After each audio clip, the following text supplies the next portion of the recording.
Geometric progression एक ऐसा term जो हम सब ऑलरेडी पढ़ चुके हैं बचपन में, है ना, 9th-10th स्टैंडर्ड में, लेकिन अब समय है इसको रिवाइज करने का। सो high all, this Nirvan Pawar and today in this video I am going to talk about geometric progression. तो जानेंगे इस वीडियो में क्या होता है ज्योमेट्रिक प्रोग्रेशन का मतलब, और क्या है उससे रिलेटेड कुछ बेसिक कॉन्सेप्ट्स जो हेल्प करेंगे हमको इससे रिलेटेड क्वेश्चन सॉल्व करने के लिए। So watch the video till end you will know it all.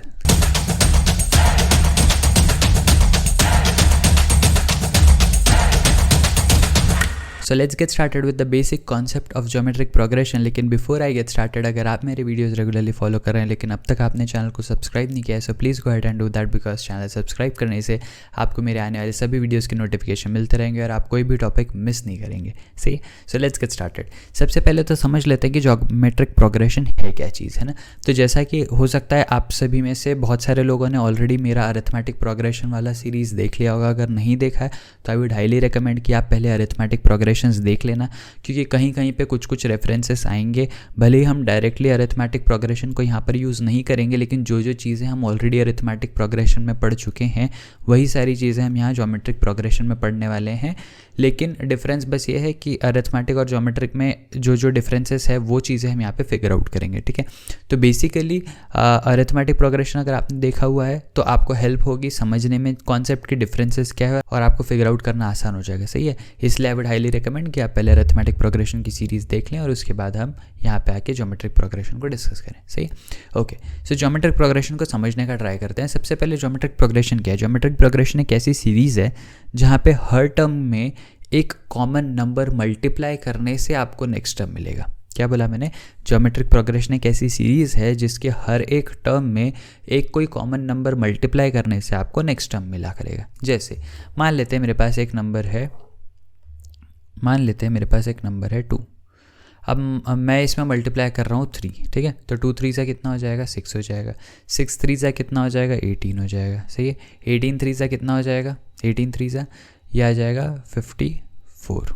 तो इस तरीके से आप जैसे जैसे हर टर्म में 3 3 मल्टीप्लाई करते चले जाएंगे, आपको नेक्स्ट टर्म मिलता चले जाएगा, and therefore this series can be called as a geometric progression. अब ये ज्योमेट्रिक प्रोग्रेशन अभी तो हमने खुद से बनाई, इसलिए हमने एक अपने मन से आर्बिट्ररी नंबर लिया, एक आर्बिट्ररी कांस्टेंट नंबर लिया जो मैं मल्टीप्लाई करते चला गया हर टर्म में, और मुझे नेक्स्ट टर्म मिलते गया। लेकिन व्हाट इफ़ ये सीरीज़ मेरी बनाई हुई नहीं होती और ये सीरीज़ मुझे सामने से दी जाती, तो मैं कैसे आइडेंटिफाई करता कि ये एक ज्योमेट्रिक प्रोग्रेशन है या नहीं है। इसके लिए बड़ा सिंपल सा काम आपको करना है कि आपको हर सेकेंड टर्म को लेना है या हर टर्म को लेना है और उसको डिवाइड करना है उसके पहले वाले टर्म से। सही है।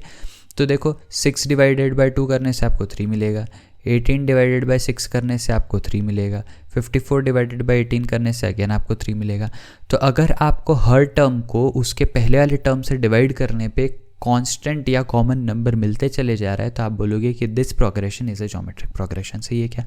तो बहुत आसान सी चीज़ है, बहुत ज़्यादा इसको कॉम्प्लिकेट करने की ज़रूरत नहीं है।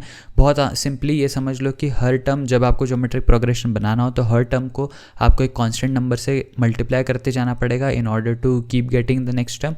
वहीं पे अगर आपको कोई गिवन सीरीज़ को आइडेंटिफाई या चेक करना है whether this is a geometric progression or not, तो आप हर एक टर्म को उसके पहले वाले टर्म से डिवाइड करोगे, एंड आप देखोगे कि ये जो रेशो आ रहा है, ये रेशो कितना आ रहा है। ये जो रेशो अगर सेम आ रहा है हर नंबर के लिए तो आप बोल सकते हो कि ये जो पूरी सीरीज़ है that is a geometric progression. सही है क्या? सो आई होप आपको समझ में आ गया होगा कि ज्योमेट्रिक प्रोग्रेशन होता क्या चीज़ है। सही है। नाउ हैविंग अंडरस्टूड कि ज्योमेट्रिक प्रोग्रेशन क्या होता है, लेट्स ट्राई टू अंडरस्टैंड कि इस सीरीज़ का nth टर्म मैं कैसे फाइंड आउट करूँगा। सही है। तो हो सकता है मुझे आधी सीरीज़ दे दी जाए या और मुझे बोला जाए कि इसका 8th टर्म क्या है बताओ, इसका 12th टर्म क्या है बताओ, इसका 20th टर्म बताओ, इसका 100th टर्म बताओ, है ना। अब उस केस में मैं इस सीरीज़ को उतने टर्म्स तक एक्सटेंड करते हुए तो नहीं जा सकता, है ना। तो इसीलिए मुझे फाइंड आउट करना है कि क्या एक ऐसा फॉर्मूला मैं बना सकता हूँ जिसके बेसिस पे मैं इस सीरीज़ का डायरेक्ट कोई भी nth टर्म, n की जगह कोई भी नंबर डालो, वो नंबर डाल के मैं कैसे एक फॉर्मूला ऐसा डिराइव कर सकता हूँ सच दैट मैं इस सीरीज़ का कोई भी टर्म फाइंड आउट कर सकूँ। सही है क्या? तो बहुत सिंपल सी चीज़ करेंगे। सबसे पहले तो इसको समझने का ट्राई करते हैं। ये सीरीज़ अगर आपको समझ में आ गई होगी जो मैंने ज्योमेट्रिक प्रोग्रेशन में आपको बताया, अब मैं इसी सीरीज़ को जनरलाइज करके लिखना चाहता हूँ। सही है। तो मान लेते हैं मैं सीरीज़ को स्टार्ट कर रहा हूँ ए से। ए जो है ए कहलाता है हमारा फर्स्ट टर्म। क्या होता है? ए फर्स्ट टर्म। अब अगेन जैसा मैंने आपको बोला, आप अरिथमेटिक प्रोग्रेशन का वीडियो या सीरीज़ अगर देख के आए हो तो आपको पता होगा वहाँ पे भी हमने फर्स्ट टर्म को ए लिया था, है ना। तो ए हमारा फर्स्ट टर्म होगा अरिथमेटिक प्रोग्रेशन में भी, ज्योमेट्रिक प्रोग्रेशन में भी। सही है। अच्छा, मैंने आपको क्या बताया, अब आपको इसका नेक्स्ट टर्म चाहिए तो आप क्या करोगे, इसका नेक्स्ट टर्म लेने के लिए आपको इसको एक किसी कॉमन नंबर से मल्टीप्लाई करना पड़ेगा, करेक्ट। तो मैं उस कॉमन नंबर को आर ले रहा हूँ, क्या ले रहा हूँ, आर। यहाँ पर आर क्या है, R is the common ratio. क्या बोला मैंने, कॉमन रेशियो। अच्छा, इसको कॉमन रेशियो क्यों बोला, कॉमन रेशियो इसलिए बोला क्योंकि आप हर एक टर्म को उसके पहले वाले टर्म से जब डिवाइड करते हो, मतलब आप क्या कर रहे हो, आप रेशियो लेते हो और फिर आपको एक आंसर मिलता है, सही है। तो आप हर एक टर्म के लिए जब उसके प्रीवियस टर्म के साथ उसका रेशियो लोगे तो वो एक कॉमन नंबर आया करेगा, और वही कॉमन नंबर को मैं कॉमन रेशियो बोल रहा हूँ, है ना। And that is the exact number which I have to multiply to each term in order to keep getting the next term, सही है क्या।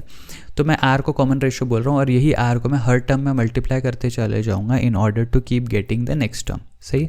तो ए में मैंने आर मल्टीप्लाई किया, मुझे ए आर मिल गया। इसका नेक्स्ट टर्म मुझे चाहिए तो मुझे फिर से आर मल्टीप्लाई करना पड़ेगा, तो ये ए आर स्क्वायर हो जाएगा। फिर से आर से मल्टीप्लाई करूँगा तो ये ए आर क्यूब हो जाएगा, and this will go on. Now इस चीज़ को ध्यान से समझना कि यहाँ पे हुआ क्या। फर्स्ट टर्म में कोई भी आर नहीं है, सेकेंड टर्म में एक आर है, थर्ड टर्म में 2 आर है। मतलब बेसिकली क्या हो रहा है, जो नंबर का टर्म है उससे एक कम आर है, सही है क्या। ध्यान से सुनना, सेकेंड टर्म जो है, सेकेंड टर्म उसमें एक आर कम कर दो, 2 - 1 करो तो एक ही आर है ना। थर्ड टर्म में देखो तो 2 ही आर है, फोर्थ टर्म में 3 ही आर है। तो अगर मैं nth टर्म की बात करूँ, है ना, अगर मैं nth टर्म की बात करूँ तो nth टर्म में n-1 आर होंगे, हाँ कि ना। तो ये जो A are to the power n-1 है, ये क्या हो गया मेरा लास्ट टर्म बोल सकता हूँ मैं इसको, या इसको nth टर्म भी बोल सकता हूँ, सही है। लास्ट टाइम इसलिए बोला कि हो सकता है अगर आपकी ज्योमेट्रिक प्रोग्रेशन की सीरीज से वहीं तक एक्सटेंड करती है तो उस केस में लास्ट टर्म होगा। अगर उसके आगे भी टर्म्स एग्जिस्ट करते हैं तो आप उसको सिंपली nth टर्म बोल सकते हो। तो यहाँ पे मैं फॉर्मूला लिख सकता हूँ nth टर्म का, an इज इक्वल्स टू, या इसी को हम tn भी लिखते हैं कभी कभी, तो tn also represents nth term, an also represents nth term. तो इसको मैं लिख सकता हूँ a into are to the power n-1, and this becomes the formula for nth term of GP, सही है। सो आई होप ये चीज़ समझ में आई हो कि बहुत सिंपल सी चीज़ है, कोई दुनिया के बाहर का रॉकेट साइंस नहीं लगा है। मैंने आपको सिर्फ हर चीज़ लिख के बताई कि किस तरीके से मैं इस फॉर्मूले पे पहुंचा हूँ, सही है। सो आई होप ये चीज़ समझ में आ गई होगी। तो जब कभी आज के बाद आपको कोई भी जीपी सीरीज़ दे दी जाए जिसका आप फर्स्ट टर्म फाइंड आउट कर सको और कॉमन रेशियो फाइंड आउट कर सको, तो आप उस सीरीज़ का कोई भी nth टर्म फाइंड आउट कर सकते हो। This is what I wanted to tell you out of this, सही है क्या। Now having understood this, let's move on to finding the sum of a GP. अब मेरे पास एक जीपी है, मैं चाहता हूँ कि उस जीपी का मैं सम कैसे फाइंड आउट करूँ, है ना। अब उस जीपी का सम कैसे फाइंड आउट किया जाए इसके बारे में बात कर लेते हैं। सबसे पहले मैं सम ऑफ n टर्म्स को, जैसा मैंने अरिथमेटिक प्रोग्रेशन में भी Sn लिखा था, यहाँ पर भी मैं इसको Sn लिखूँगा। तो Sn को मैं क्या लिख सकता हूँ, ये होगा a plus A R plus A R square plus A r cube, है ना। यही सीरीज़ है जो हमने अभी इसके पहले भी लिखी थी, करेक्ट। और ये सारे के सारे टर्म्स ऐड होंगे कहाँ तक, A are to the power n-1, है ना। तो ये पूरे के पूरे n टर्म्स के बीच में मैंने प्लस साइन लगा दिया, तो ये जो है ये हो गया sum of n terms of a GP, correct. यहाँ तक बात क्लियर है। अब मैं क्या करूँगा, इसको सॉल्व करने के लिए what I can do is, मैं एक और Sn की सीरीज़ लिखूँगा, एक और Sn की सीरीज़ लिखूँगा, लेकिन इस टाइम इस सीरीज़ को मैं r से मल्टीप्लाई करूँगा। क्या बोला मैंने, r इंटू Sn की अब मैं सीरीज़ लिख रहा हूँ, तो हर एक टर्म में r मल्टीप्लाई हो जाएगा। तो पहला टर्म जो सिर्फ a था वो क्या हो जाएगा, ए आर हो जाएगा। ए आर को मैं a के नीचे ना लिख के ए आर के नीचे लिखता हूँ, सही है। सेकेंड टर्म ए आर था, उसमें r मल्टीप्लाई होगा तो वो ए आर स्क्वायर हो जाएगा, है ना। तो ये इस तरीके से मैं सारे टर्म्स को एक एक पोजीशन आगे सरका के लिख रहा हूँ, बिकॉज उसकी जस्ट ऊपर उसी के जैसा टर्म ऑलरेडी एग्जिस्ट करता है ना। तो ये ए आर का पावर 4 हो जाएगा, and this series will go on. यहाँ पे मुझे A are to the power n-1 मिलेगा, लेकिन इसके आगे एक और टर्म बचा रहेगा। क्यों, क्योंकि मैंने नीचे वाली सीरीज़ में सबको एक एक पोजीशन आगे सरकाया है, तो आगे लास्ट वाला एक टर्म जो है वो बाहर चला जाएगा, है ना। वो कितना हो जाएगा, that will be a are to the power n, correct है। देखो r का पावर एक एक से इंक्रीज़ हो रहा था, तो लास्ट टर्म जो था r to the power n-1 था, उसमें +1 करोगे तो a r to the power n हो जाएगा, सही है। सो आई होप ये चीज़ समझ में आई होगी। अब मेरे पास एक Sn की सीरीज़ हो गई, एक r इंटू Sn की सीरीज़ हो गई। इन दोनों को मैं क्या करूँगा, इन दोनों को मैं सब्ट्रैक्ट कर लूँगा। इन दोनों को सब्ट्रैक्ट करने से मुझे क्या मिलेगा, ध्यान से देखना। ये हो गया minus minus minus minus minus minus minus minus, सारे टर्म्स हो जाएंगे माइनस, करेक्ट। तो यहाँ पे देखो, यहाँ पे I will get Sn minus r into Sn is equals to a r से ए आर खत्म, ए आर स्क्वायर से ए आर स्क्वायर खत्म, ए आर क्यूब से ए आर क्यूब खत्म, a are to the power 4 से a are to the power 4 खत्म। इसी तरीके से सारे टर्म्स खत्म हो जाएंगे। मेरे पास क्या बचेगा, सिर्फ फर्स्ट टर्म जो है वो a माइनस जो लास्ट टर्म है वो a are to the power n, correct है। यहाँ से अगर मैं एस एन को कॉमन ले लूँ तो मुझे मिलेगा 1 माइनस आर, और यहाँ पे ए को कॉमन ले लूँ तो मुझे मिलेगा 1 minus r to the power n. तो यहाँ से मुझे एस एन का फॉर्मूला मिल जाएगा a into 1 minus r to the power n upon 1 minus r. Correct है क्या?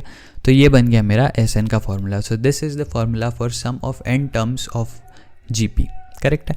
तो जब कभी मेरे पास कोई भी जीपी सीरीज़ है, अगर मुझे उसका फर्स्ट टर्म पता है, अगर मुझे उसका कॉमन रेशियो पता है, तो मैं क्या कर सकता हूँ, ए और आर की वैल्यू इस फॉर्मूले में पुटअप कर सकता हूँ and I will get the value of sum of n terms of the GP. Correct है। तो आई होप यहाँ तक चीज़ें क्लियर होगी। अब एक चीज़ यहाँ पे ध्यान से समझना, यहाँ पे जो मेरा डिनोमिनेटर है वो क्या है, 1 माइनस आर है। इसका मतलब क्या है, this formula is applicable when r is less than 1। Correct है। आर जब 1 से छोटा होगा तभी एप्लीकेबल है। या इसको मैं मॉड आर लिखता हूँ, है ना, to be on safer side, क्योंकि हो सकता है आर की वैल्यू जो है वो पॉजिटिव भी हो, नेगेटिव भी हो, लेकिन ये 1 से छोटी है ना, तो मैं 1 माइनस करूँगा तो नीचे मेरा टर्म पॉजिटिव रहेगा। वॉट इफ़ अगर मेरा आर जो है, मॉड आर जो है वो ग्रेटर देन 1 हो जाए, उस केस में 1 माइनस आर नेगेटिव हो जाएगा। So to avoid all of those confusion मैं यहाँ पे एस एन का फॉर्मूला फिर से क्या करूँगा, ऊपर और नीचे दोनों से माइनस साइन कॉमन लेके फिर उनको कैंसिल आउट करके लिख सकता हूँ क्या, r to the power n minus 1 upon r minus 1, है ना। तो मैंने किया कुछ नहीं, मैंने सिर्फ आप लोगों का काम थोड़ा सा कैलकुलेशन के टाइम के लिए आसान कर दिया। हालांकि आपको दोनों फॉर्मूले याद रखने की ज़रूरत नहीं है एज सच। आप आर का जो वैल्यू है वो लेस देन 1 हो चाहे ग्रेटर देन 1 हो, आप इस वैल्यू में, इस फॉर्मूला में पुटअप करोगे तो एनीवेज माइनस साइन ऊपर नीचे से कॉमन आके कैंसिल आउट हो जाएगी। लेकिन वो चीज़ मैंने यहाँ पे जनरलाइज फार्मूला में ही कर दिया। सही है। तो यहाँ पे आपको पता चला होगा कि sum of n terms of GP किस तरीके से आप फाइंड आउट कर सकते हो। जहाँ पे मैंने आपको बताया एस एन का एक formula a into 1 minus r to the power n upon 1 minus r, this is applicable when mod r is less than 1। और दूसरा फॉर्मूला वही का वही, ऊपर और नीचे से माइनस साइन कॉमन निकाल के कैंसिल आउट कर देने से a into are to the power n minus 1 upon r minus 1 जब mod of r greater than 1 हो। सही है। सो आई होप ये सम ऑफ जीपी किस तरीके से लिखा जाएगा ये आपको समझ में आ गया होगा। सही है। So now let's move ahead to the last part of this video, that is NSKLL। तो यहाँ पे मैं आपको बताने वाला हूँ 3 बहुत इंपॉर्टेंट NSKLL, तो इसलिए इनको बहुत ध्यान से समझना।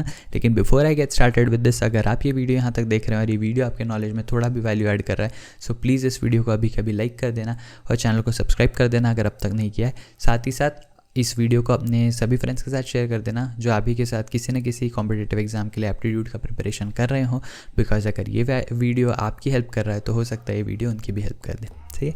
चलो निर्वाण सर के लाइफ लेसन की बात करते हैं। पहला पॉइंट, आर लेस देन 1। इसके लिए मैंने आपको एस एन का एक फॉर्मूला बताया है ना, अभी हमने एक डिस्कस किया कि एस एन का फॉर्मूला जब आर 1 से छोटा हो तब क्या होता है, a into 1 minus r to the power n upon 1 minus r. Correct है क्या? तो ये फॉर्मूला अभी हमने डिस्कस किया है ना। इसी फॉर्मूले का एक दूसरा वर्जन में यहाँ पे क्रिएट करके आपको दिखाता हूँ, है ना, सो दैट हो सकता है ये आगे आपको कभी लाइफ में काम आ जाए। ये ए को अंदर मल्टीप्लाई करते हैं, मुझे क्या मिलेगा, a minus a into are to the power n upon 1 minus r. Correct है क्या?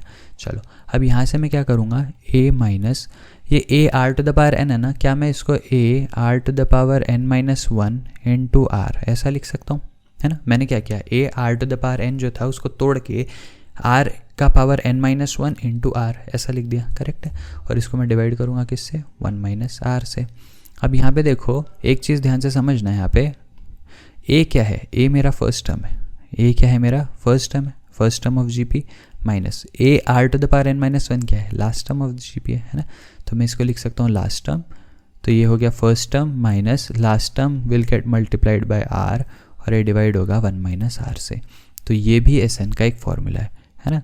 तो अगर जस्ट इन केस अगर आपके पास में फर्स्ट टर्म और कॉमन रेशियो के अलावा लास्ट टर्म भी अवेलेबल है तो आप ये फार्मूला लगा के भी आंसर फाइंड आउट कर सकते हो, है ना। तो यूजुअली ये फार्मूला आपको याद रखने की ऐसा ज़रूरत नहीं है, अगर आपको याद रहता है तो आप इसको यूज़ कर सकते हो, otherwise it doesn't take much time to use the normal formula as well, है ना।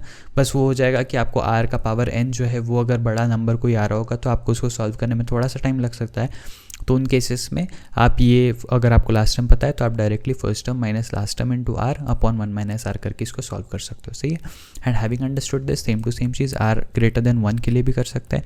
वहाँ पे हमने एस एन का फॉर्मूला देखा था, a into are to the power n minus 1 upon r minus 1। Correct, ये फॉर्मूला था जो अभी हमने प्रूव किया आर ग्रेटर देन 1 के लिए।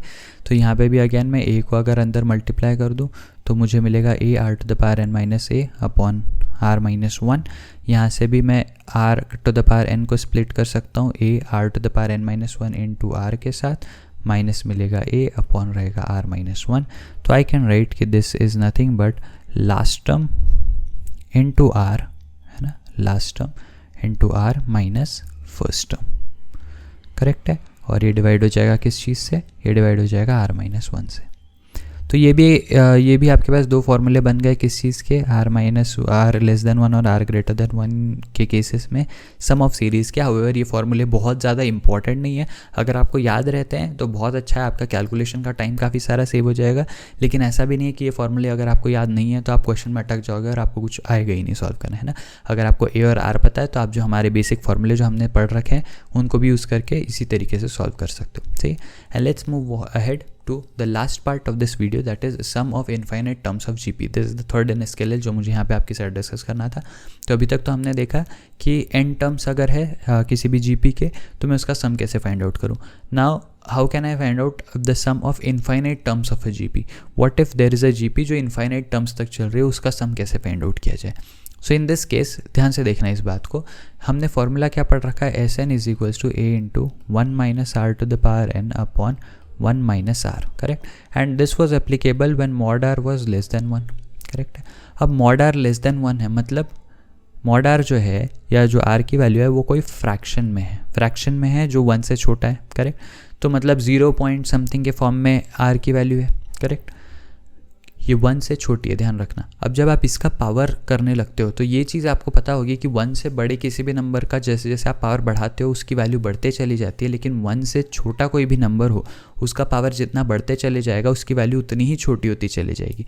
सो हियर इफ़ अगर मेरा n इन्फिनिटी हो जाए, सो जो मेरा r to the power n है वो किसको अप्रोच करेगा, वो will start approaching to 0.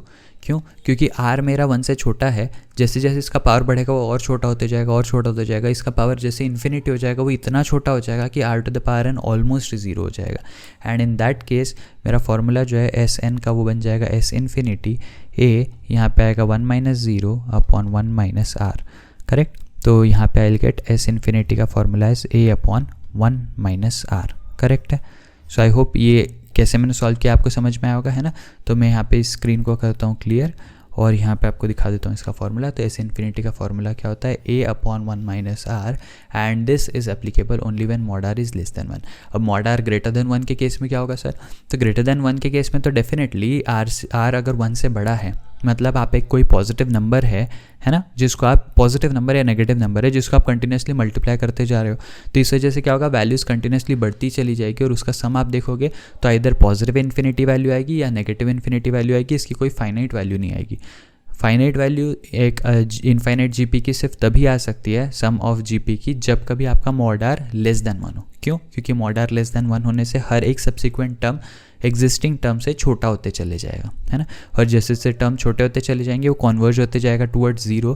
And in that case ऐसे इनफाइनाइट टर्म्स का सम करना मेरे लिए पॉसिबल है. लेकिन जो भी इंक्रीजिंग सीरीज़ है जहाँ पे नंबर्स मेरे बड़े होते चले जा रहे हैं, वहाँ पे मेरी ऐसी सीरीज़ का अगर आप इनफाइनाइट टर्म्स का सम करोगे तो आपको सारे के सारे टर्म्स का सम ऑलवेज इक्वल टू इन्फिनिटी ही मिलने वाला है. सही है. इसलिए हमने सम ऑफ इनफाइनाइट टर्म्स कभी एपी में भी नहीं देखा, क्योंकि एपी में हमेशा हमारा कॉमन डिफरेंस ऐड होते जाता है.